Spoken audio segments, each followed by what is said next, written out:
ಸೋಲಿಲ್ಲದ ಸರದಾರ ಬಂಗಾರಪ್ಪ ಅವರ ತವರು ಶಿವಮೊಗ್ಗದ ಸೊರಬದಲ್ಲಿ ಸಹೋದರರ ಸವಾಲ್ ಪಾಲಿಟಿಕ್ಸ್ ಜೋರಾಗಿದೆ. ಸೊರಬ ಕ್ಷೇತ್ರ ಅಭಿವೃದ್ಧಿಯಾಗಿಲ್ಲ ಅಂತ ನಿನ್ನೆ ಆರೋಪ ಮಾಡಿದ ಬಿಜೆಪಿಯ ಕುಮಾರ್ ಬಂಗಾರಪ್ಪಗೆ ಸಹೋದರ ಮಧು ಬಂಗಾರಪ್ಪ ತಿರುಗೇಟನ್ನ ಕೊಟ್ಟಿದ್ದಾರೆ.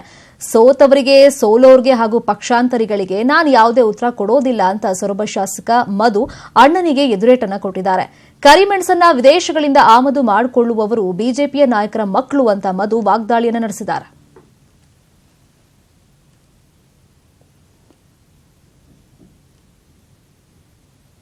ಈವನ್ ಚೀಫ್ ಮಿನಿಸ್ಟರ್ ಕ್ಷೇತ್ರದಲ್ಲೂ ಕೂಡ ಸ್ಟ್ಯಾಂಡರ್ಡ್ ಆಗಿ ಬರತಕ್ಕಂಥದ್ದು ಒಂದು, ನಾವು ಹೆಚ್ಚು ತರ್ತಕ್ಕಂಥದ್ದು ಒಂದು, ಎರಡು ಭಾಗಗಳಾಗ್ತವೆ.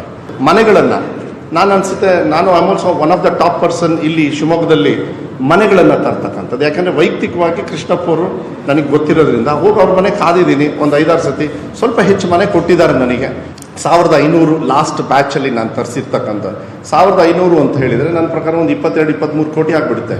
ನೀರಾವರಿ 3 ಏತ ನೀರಾವರಿದ ನಾವು ಹೋರಾಟವನ್ನು ಮಾಡಿದ್ವಿ. ಸರ್ಕಾರದ ವತಿಯಿಂದ ಹಿ ಈಸ್ ರೆಸ್ಪಾನ್ಸಿಬಲ್ ಪರ್ಸನ್. ಅವ್ರು ಇಟ್ಕೊಂಡು ಮಾಡಿದ್ದಾರೆ. ಅದು ನನ್ನ ಒಳ್ಳೆ ಗುಣ, ನಾನು ಮಾಡ್ಕೊಳ್ತೀನಿ.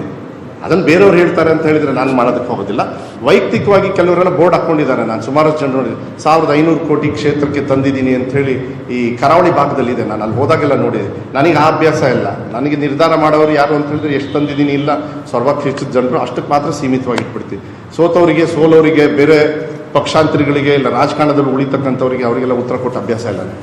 ಈವನ್ ಚೀಫ್ ಮಿನಿಸ್ಟರ್ ಕ್ಷೇತ್ರದಲ್ಲೂ ಇದು ಮಧು ಬಂಗಾರಪ್ಪ ಅವರ ತಿರುಗೇಟು. ಯಾಕಂದ್ರೆ ಶಿವಮೊಗ್ಗದಲ್ಲಿ ನಿನ್ನೆ ಮಾತನಾಡುವಾಗ ಕುಮಾರ್ ಬಂಗಾರಪ್ಪ ಅವರು ಒಂದು ಸ್ಟೇಟ್ಮೆಂಟ್ ಕೊಟ್ಟಿದ್ರು. ಸೊರಬ ಕ್ಷೇತ್ರ ಅಭಿವೃದ್ಧಿ ಆಗಿಲ್ಲ ಅಂತ ಆರೋಪವನ್ನ ಮಾಡಿದ್ರು. ಆ ಆರೋಪಕ್ಕೆ ಇವತ್ತು ಮಧು ಬಂಗಾರಪ್ಪ ಅವರು ತಿರುಗೇಟನ್ನ ಕೊಟ್ಟಿರುವುದು ಬಿಜೆಪಿಯ ಕುಮಾರ್ ಬಂಗಾರಪ್ಪ ಅವರ ಆರೋಪಕ್ಕೆ.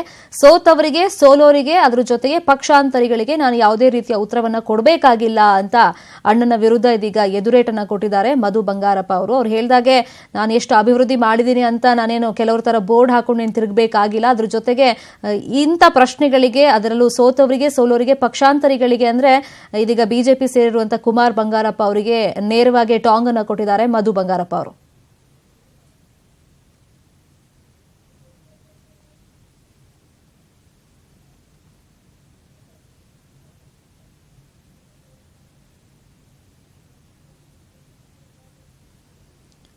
ಸೋಲಿಲ್ಲದ ಸರ್ದಾರ ಬಂಗಾರಪ್ಪ ಅವರ ತವರು ಶಿವಮೊಗ್ಗದ ಸೊರಬದಲ್ಲಿ ಇದೀಗ ಸಹೋದರರ ಪಾಲಿಟಿಕ್ಸ್, ಅದರಲ್ಲೂ ಕೂಡ ಒಂದ್ ರೀತಿ ಸವಾಲ್ ಪಾಲಿಟಿಕ್ಸ್ ಇತ್ತೀಚೆಗೆ ಜೋರಾಗ್ತಿದೆ. ಮಾತಿಗೆ ಮಾತು, ಏಟಿಗೆ ಎದುರೇಟು, ಹೀಗೆ ಹಿಂದಿನಿಂದಲೂ ಕೂಡ ಸಾಕಷ್ಟು ವರ್ಷಗಳಿಂದ ಇದೇ ರೀತಿಯಾಗಿ ಇವ್ರ ಮಧ್ಯ ಭಿನ್ನಾಭಿಪ್ರಾಯ ಇತ್ತು. ಇದೀಗ ಪಾಲಿಟಿಕ್ಸ್ಗೆ ಸಂಬಂಧಪಟ್ಟಂತೆ ಸವಾಲ್, ನಾನಾ ನೀನಾ ಅನ್ನೋ ರೀತಿಯಲ್ಲಿ ಇಬ್ರು ಮಾತಿನ ಮುಖಾಂತರ ಪರಸ್ಪರ ಒಂದ್ ರೀತಿ ಏಟು ಎದುರೇಟನ್ನ ಕೊಟ್ಕೊಳ್ತಾ ಇದ್ದಾರೆ. ವಾಕ್ ಸಮರ ಇಬ್ಬರ ಮಧ್ಯೆ ಇದೀಗ ಜೋರಾಗ್ತಾ ಇದೆ, ತಾರಕಕ್ಕೇರ್ತಾ ಇದೆ. ನಿನ್ನೆ ಮಧು ಬಂಗಾರಪ್ಪ ಅವರ ವಿರುದ್ಧ ಕುಮಾರ್ ಬಂಗಾರಪ್ಪ ಅವರು ನೇರವಾಗಿ ಒಂದು ಆರೋಪವನ್ನ ಮಾಡಿದ್ರು. ಅಂದ್ರೆ ಸೊರಬ ಕ್ಷೇತ್ರ ಯಾವುದೇ ಕಾರಣಕ್ಕೂ ಅಭಿವೃದ್ಧಿ ಆಗಿಲ್ಲ ಅಂತ ಶಾಸಕರ ಕಡೆಗೆ, ಅಂದ್ರೆ ಮಧು ಬಂಗಾರಪ್ಪ ಅವ್ರ ಕಡೆಗೆ ಬೊಟ್ಟನ್ನ ಮಾಡಿ ತೋರಿಸಿದ್ರು. ಖುದ್ದಾಗಿ ತಮ್ಮ ತಮ್ಮನ ವಿರುದ್ಧನೇ ವಾಗ್ದಾಳಿಯನ್ನ ಕುಮಾರ್ ಬಂಗಾರಪ್ಪ ಅವರು ನಿನ್ನೆ ಮಾಡಿದ್ರು. ಅದಕ್ಕೆ ಉತ್ತರವನ್ನ ಇವತ್ತು ಕೊಟ್ಟಿದ್ದಾರೆ ಮಧು ಬಂಗಾರಪ್ಪ ಅವರು. ಸೋತವರಿಗೆ, ಸೋಲೋರಿಗೆ, ಅದ್ರ ಜೊತೆಗೆ ಪಕ್ಷಾಂತರಿಗಳಿಗೆ ನಾನು ಯಾವುದೇ ರೀತಿಯ ಆನ್ಸರ್ ಅನ್ನ ಕೊಡಬೇಕಾಗಿಲ್ಲ ಅಂತ ಹೇಳಿದ್ರು. ಅದ್ರ ಜೊತೆಗೆ ಎದುರೇಟನ್ನ ಕೊಡುವಾಗ ಅಭಿವೃದ್ಧಿ ಆಗಿಲ್ಲ ಅಂತ ಕುಮಾರ್ ಬಂಗಾರಪ್ಪ ಅವರು ಹೇಳಿದ್ದು. ಹಾಗಾಗಿ ನಾನು ಅಭಿವೃದ್ಧಿ ಆಗಿದೆ, ಇಷ್ಟು ಕೋಟಿ ತಂದಿದ್ದೀನಿ ಕ್ಷೇತ್ರಕ್ಕೆ, ಇಂಥ ಅಭಿವೃದ್ಧಿ ಕಾರ್ಯಗಳನ್ನ ಮಾಡಿದ್ದೀನಿ ಅಂತ ಬೋರ್ಡ್ ಹಾಕೋಬೇಕಾಗಿಲ್ಲ ಅಂತ ಕೂಡ ವಾಗ್ದಾಳಿಯನ್ನ ಮಾಡಿದ್ದಾರೆ ಮಧು ಬಂಗಾರಪ್ಪ ಅವರು.